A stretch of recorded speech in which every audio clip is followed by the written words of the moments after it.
Hello, my name is Misha Sharif, and you're watching Decoding Careers, where I talk to professionals about their careers.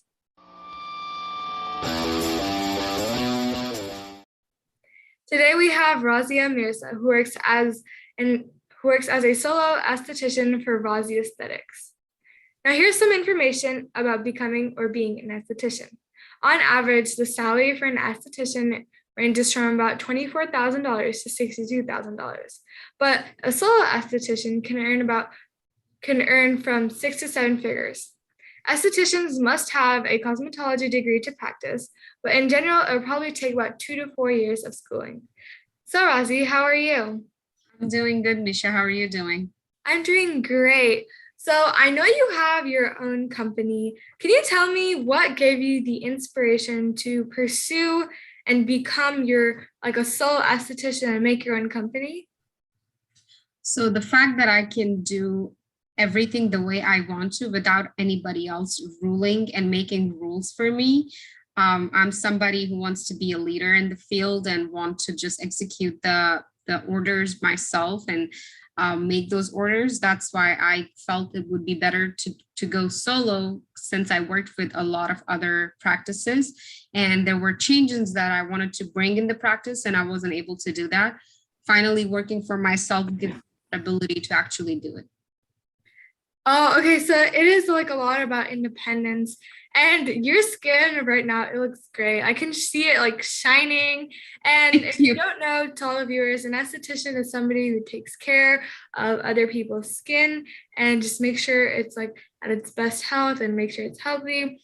So could you just tell me what 3 words best describe your profession and why? So I would say 3 words that actually describes this profession is self-care, because you're basically taking care of your skin. It's self-care. You're taking care of yourself. Definitely the second thing would be compassion, because I feel like in this field, you have to have a lot of compassion for other people, to know what they're going through, what is their situation, how you can help them. And the other thing I would say is vulnerability, being able to be vulnerable with your clients and also allow them to be vulnerable and show their weaknesses and their insecurities and how they feel about themselves. It's basically indirectly connected to your mental health. So in a way, you are helping them not just with their skin, but also with their mental health as well. Definitely. I know as a teenager, I know a lot of people do focus on their skin a lot, and their skin to them, it's like kind of like a passage to their mental health. And a lot of people do fret about their skin, and it is like a whole entire like, oh my goodness, I got a pimple, especially like in the movies, right? Where they show like the teenage girls like they're like prepping their face and they're like, oh my goodness, I need to wash my face every day. And I know that like your skin can be definitely a link to your mental health. So I talked a little bit earlier about how about the educational background for an esthetician, but could you expand a little bit more on that for me? Yeah, sure. So educational requirement actually varies from state to state.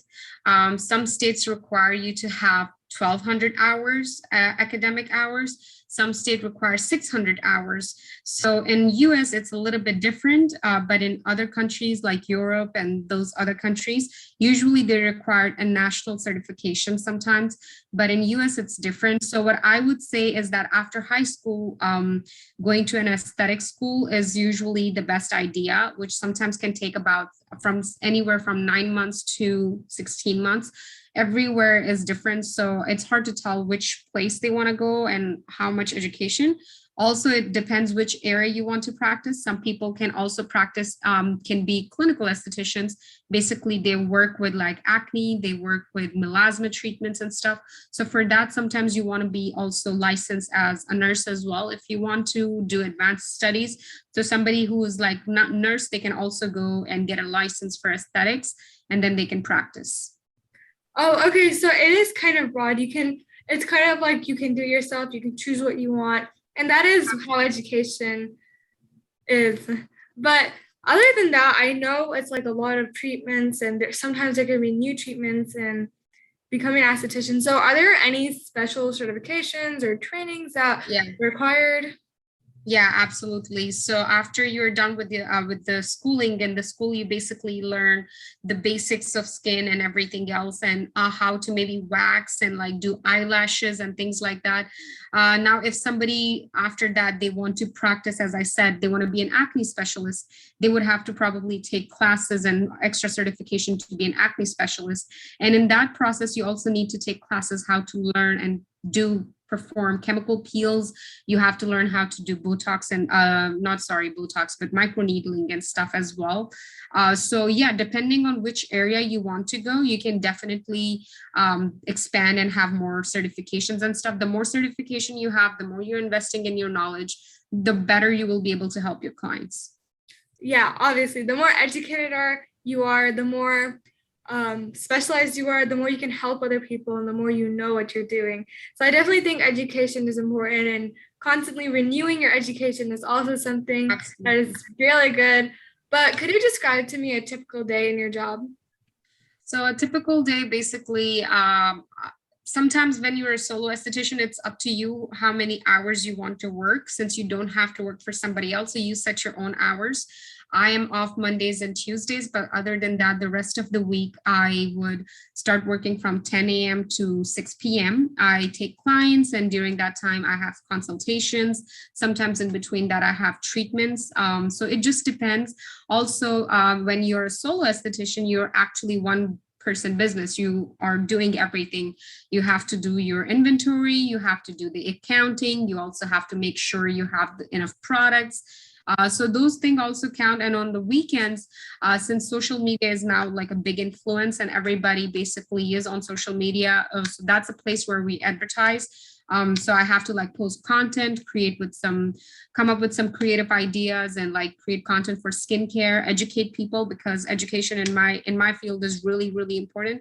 And I like to educate my clients about everything that I'm doing and what they need to get done. So definitely weekends are the time that I create posts, and Mondays and Tuesdays are the time that sometimes I'm recording podcasts or creating any YouTube video. Sometimes I go live. So that's how usually it ends up.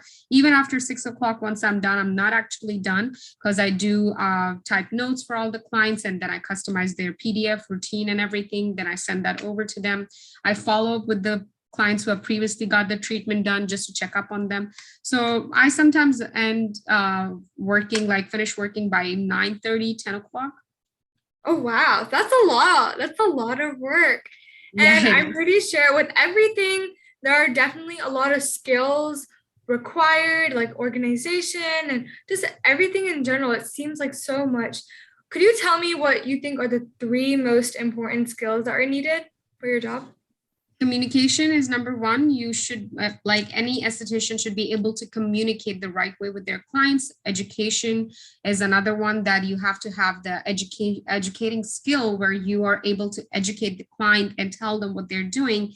And the second thing, the last thing that I would say, the third thing is basically your passion. I would think of it that as a skill, because it's really, really important in this field. Nobody should be doing or joining this field just because how much money you can make. It's because you're basically touching human body, their skin. So you need to have enough passion in your like field, that know that how you can like actually help them, and just don't think of them as of like a, a business. They are an individual and then self. That's why it's very important to have that passion towards that person, to know what their actual needs are. Definitely, passion is very important.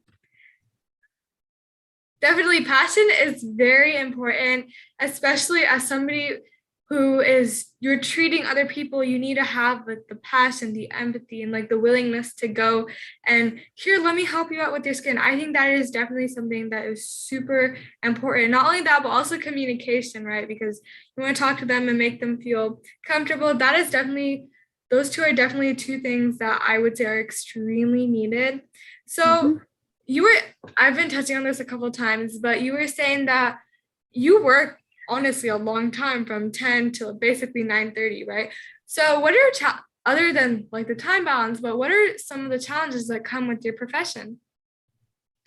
Is sometimes the most challenging thing is basically convincing the client in order to that they have to stick with the routine that you have told them or the treatment plan you have customized for them. Skincare is, I would say, it's not healthcare. It's not necessary. It's a choice you make for yourself. It's a luxury treatment. It's not that if you don't get it done, you're basically gonna die. It's something that you want to feel good, and it's the investment you make in yourself, and it's like the time you take away for yourself. The hardest thing that I face with my client is that they just are not sometimes consistent with the routine, with the treatment, and I find it really hard because my name is on their face. Basically, if they take care of their skin, it's my name as well attached with them. So I want to make sure that they're basically following through the steps and everything, and they're well educated what they're doing. Yeah, so it seems to me that you kind of just always need to like follow up with them, and you always need to be with them. You're a part of this too, right? If they're doing something, you're with them. And I feel like that would take a lot of work and takes a lot of time and effort. So how do you balance your personal life with your work life? So sometimes it is actually hard because I'm a workaholic, so I just love to work anyways. So for me, my work is my life basically. But since I'm also married and I also do have a puppy, and then I have my spouse who actually take care of some of this stuff, I do take some time off when I need to if I see that there's a lot of pressure and I'm just mentally not feeling well with all the pressure that I'm having. I just take some time off. But other than that, when it comes to like cooking or cleaning, I just have them done early in the morning. We're only 2 people, so there's not a lot that's going on. On my week offs, when I do have like Monday and Tuesday off, I do the laundry or like do have some time for myself as well. So I try to balance as much as I can. But yeah, definitely it is sometimes a struggle.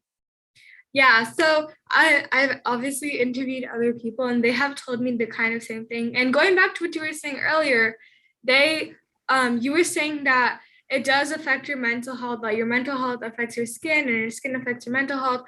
So it is definitely important that you also take your own time and kind of de-stress after working for so long and working so hard. I definitely think that is very important. And Absolutely. here is the last part. Everybody who was not listening, please listen. This is the most important information. So, Razi, this is the last question, and it is: what advice would you give to a high schooler who is trying to pursue this career? So my advice would be that add in your knowledge as much as you can. When you're educated, when you're knowledgeable what you're doing in the field, as I said, you will be able to serve your clients better. Also, do not choose this field just because how much money you can make, because it is very subjective. Like some people don't make that much money. You have to have an entrepreneur mindset. You have to be able to adapt to the situation, such as COVID happened and I was not able to open my business and I couldn't have any physical location. So I had to be a social media influencer and I started doing social media content, YouTube, TikTok, Instagram. So you have to be very comfortable within your own skin and be able to have that communication skill so you can like make videos and make content and maybe start making money through that as well. So the money isn't the only part in this field. You have to have that sense of compassion for the other human being, that, you know what, if they're coming to me, I'm not going to rip them off of their money and just like sell them products and do whatever. But instead, you should be like, how can I help them? But at the same time, also take care of my business as well, so I don't go bankrupt. So you have to have a very strategic mindset where you can balance everything together and organize everything. And also when you start going to the school is not going to teach you everything. You have to take extra classes. You have to be on webinars. You have to be like on top of everything. I have been an esthetician for 10 years. Until today, I do take classes regularly. You have to update your knowledge because the skincare is basically science, and science keep changing and it's not going to stay the same. So you have to evolve around with the time and with the treatments. Thank you for that great advice, Razi. Everybody, this is Razia Mirza. She is a great esthetician. And thank you so much for being here. Thank you so much for letting me interview you. And thank you so much for coming. Of course. Thank you. Thank you.